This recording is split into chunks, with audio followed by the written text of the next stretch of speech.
Kecurigaan saya dengan WHO mulai muncul karena leafletnya dari WHO ternyata tidak benar.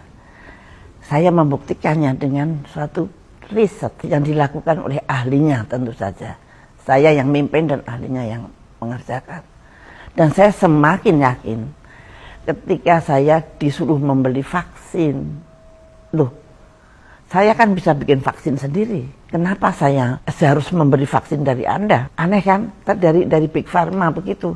Tapi Big Pharma itu sudah mendapat izin khusus gitu dari WHO. Saya nggak mau. Aku punya virus sendiri, saya punya ahli, saya bisa bikin. Itu yang namanya pimpinan WHO yang seperti Tedros itu datang ke sini merayu saya. Pokoknya jangan bikin vaksin ya madam, jangan bikin vaksin.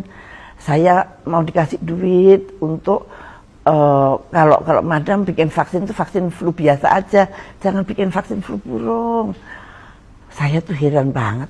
Kenapa kok nggak boleh orang rakyat saya terkena flu burung, kok saya nggak boleh bikin vaksin? Nah disitulah saya semakin yakin bahwa mereka tidak baik-baik saja. Mereka mempunyai suatu mau yang kita tidak tahu. Nah disinilah berbahayanya kalau kita itu nurut saja. Nah, saya nggak mau nurut. Dan saya bekerja sama dengan BIN, saya bekerja sama dengan teman-teman internasional, jadi negara-negara yang lain akhirnya ngikut saya dan saya memprotes pada WHO. Saya ingin membetulkan tata cara di WHO sana karena saya merasa ada kecurangan-kecurangan di dalam pandemi. Jadi gini, kalau di sini ada orang sakit, maka virus kita diminta untuk dikirim ke WHO. Nah, oleh WHO di sana itu sudah jadi miliknya dia. Saya nggak boleh lagi tanya-tanya, nggak boleh lagi ini. Lalu kok enak.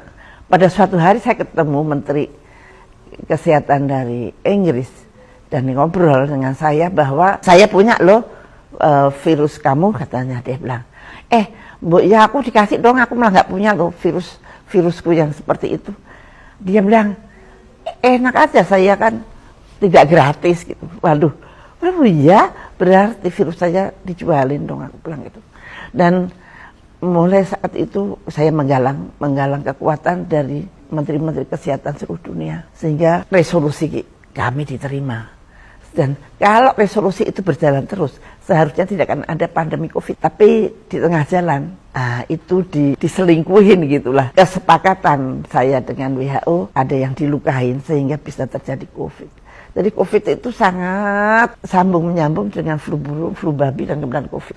Tapi sayangnya waktu COVID itu saya sedang tidak berdaya karena saya tidak sedang merdeka. Saya sedang ada di suatu tempat yang saya tidak merdeka. Jadi saya tidak bisa berbuat sesuatu pun kecuali menulis.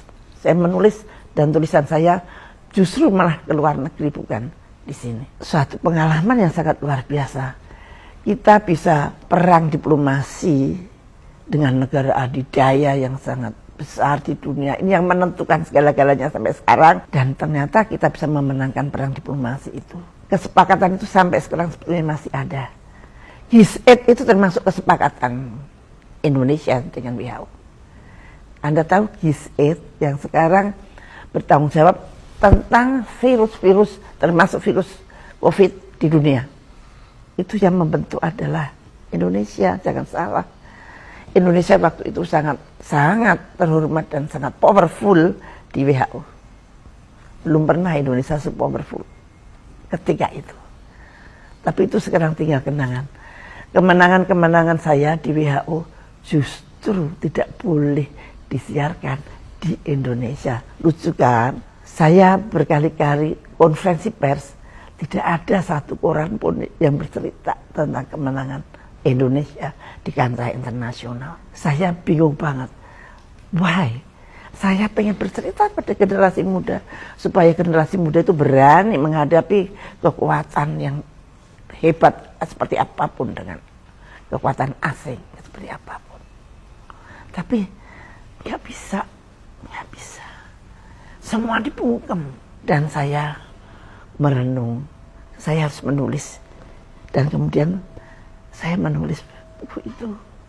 Saya tulis dalam bahasa Inggris dan dalam bahasa Indonesia. Peristiwaku itu, bagaimana saya melawan kezaliman mereka.